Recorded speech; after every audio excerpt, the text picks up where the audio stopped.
মানুষ কষ্ট দিবে, মানুষ ভুলে যাবে, মানুষ প্রতারণা করবে, এটাই স্বাভাবিক। আপনার জীবনে যত যাই কিছু হয়ে যাক না কেন, আপনাকে নিজের জায়গায় ঠাঁই দাঁড়িয়ে থাকতে হবে। মনে রাখতে হবে মানুষ এরকমই। মানুষ মানুষকে শান্তিতে থাকতে দিতে চায় না। মাথায় রাখবেন, মানুষ আপনার সাথে যত যাই কিছু করুক না কেন, আল্লাহ অবশ্যই আপনার আমার সাথে আছে। আসসালামু আলাইকুম আমার প্রিয় ভিউয়ার্স আপু ভাইয়ারা, আশা করছি আল্লাহর অশেষ রহমতে আপনারা সবাই অনেক ভালো আছেন। আলহামদুলিল্লাহ আমিও ভালো আছি।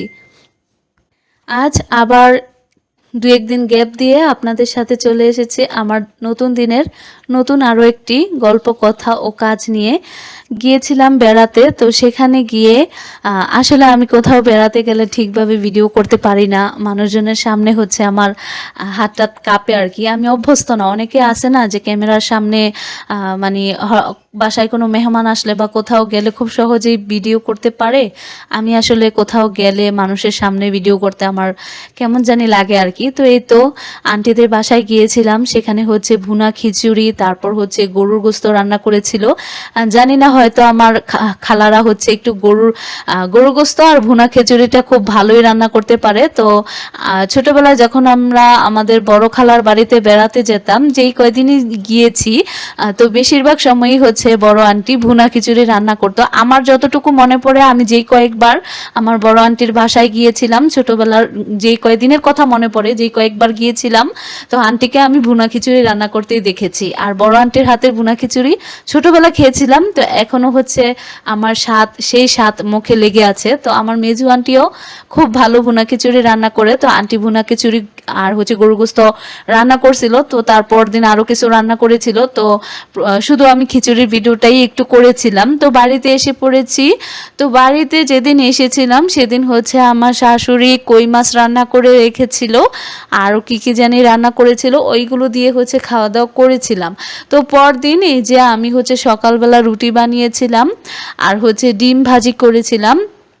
তো আমাদের ঘরে হচ্ছে মানে যে কাঁচা শাক সবজিটা থাকে, দেখা যায় যে শীতকালে, বসন্তকালে, গ্রীষ্মকালে, এই 3 কালে হচ্ছে আমাদের বাড়িতে হচ্ছে মানে শাক সবজি প্রচুর পরিমাণে থাকে। আর দেখা যায় যে বর্ষা আর শরৎ, হেমন্ত, এই 3 কালে হচ্ছে, বিশেষ করে এরকম বর্ষাকালে আমাদের বাড়িতে হচ্ছে কোনো শাকসবজি খেতে থাকে না। তো একদিন হচ্ছে সবজি আনলে 2-3 দিন খাওয়া হয়, তারপর কিন্তু আবার কোনো সবজি থাকে না। তো আজকে হচ্ছে ঘরের মধ্যে শুধু কয়েকটা কচুর ছড়ি ছিল, যেটা হচ্ছে কচুরমুখী বা অনেকে কচুর গাঁটি বলে। তো ভাবলাম যে কি রান্না করব ভাবতে ভাবতে হচ্ছে অবশেষে গাছ থেকে হচ্ছে পেঁপে পেড়ে এনেছি। তো পেঁপেও নেই, ছোট ছোট পেঁপে ছিল, মানে আমি আর ভিডিও করে আনি নাই। ভিডিও করতে আসলে সবসময় মনেও থাকে না, আবার অনেক সময় করাও হয় না। তো এই তো ছোট চিংড়ি মাছ হচ্ছে বেটে নিয়েছি। তো পেঁপে দিয়ে হচ্ছে পাঙ্গাস মাছ দিয়ে কষিয়ে রান্না করেছি। আর এখন হচ্ছে কচুর গাঁটি দিয়ে হচ্ছে একটা টক রান্না করব। তো পেঁয়াজ রসুনটাকে একদম ভাজা ভাজা করে নিয়েছি, মানে রসুনটাকে একদম পুড়িয়ে নিয়েছি তেলের মধ্যে। তারপর সামান্য হলুদের গুঁড়া, মরিচের গুঁড়া, লবণ, তারপর ওই যে চিংড়ি মাছ আর ছোট চিংড়ির মাথাগুলোকে বেটে নিয়েছিলাম, আর কচুর ছড়াগুলোকে হচ্ছে সিদ্ধ করে নিয়েছিলাম।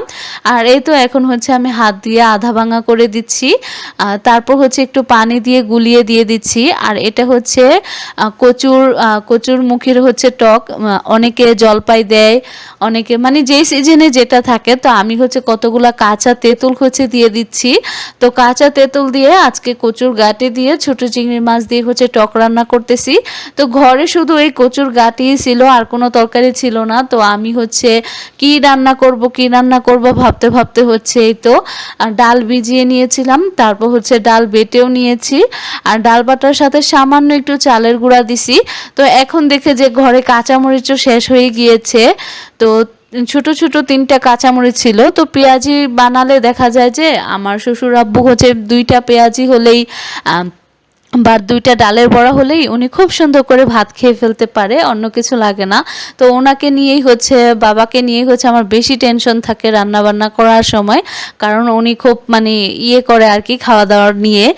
তো এই তো ওনার জন্য হচ্ছে পেঁয়াজি বানাবো, কিন্তু যার জন্য বানিয়েছিলাম তার কাছেই নাকি মজা লাগেনি, কারণ কাঁচামরিচ অনেক কম ছিল, কিন্তু আমাদের কাছে ভালোই লেগেছে।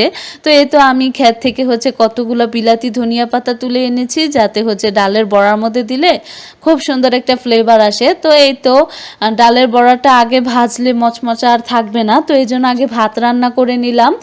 তারপর এখন হচ্ছে ডালের বড়াগুলো ভাজি করে নিব। তো আমি বড় ফ্রাই প্যানটা নিয়ে নিয়েছি, ওটার মধ্যে হচ্ছে ডালের বড়াগুলো সব দিয়ে দিচ্ছি। তো ডালের বড়া ভেজে নিব, তারপর হচ্ছে শুকনা মরিচ ভাজি করে নিব, আর হচ্ছে কচুর গাঁটি দিয়ে যে কাঁচা তেঁতুল দিয়ে টক রান্না করেছি ওইগুলো দিয়ে দুপুরে খাবো।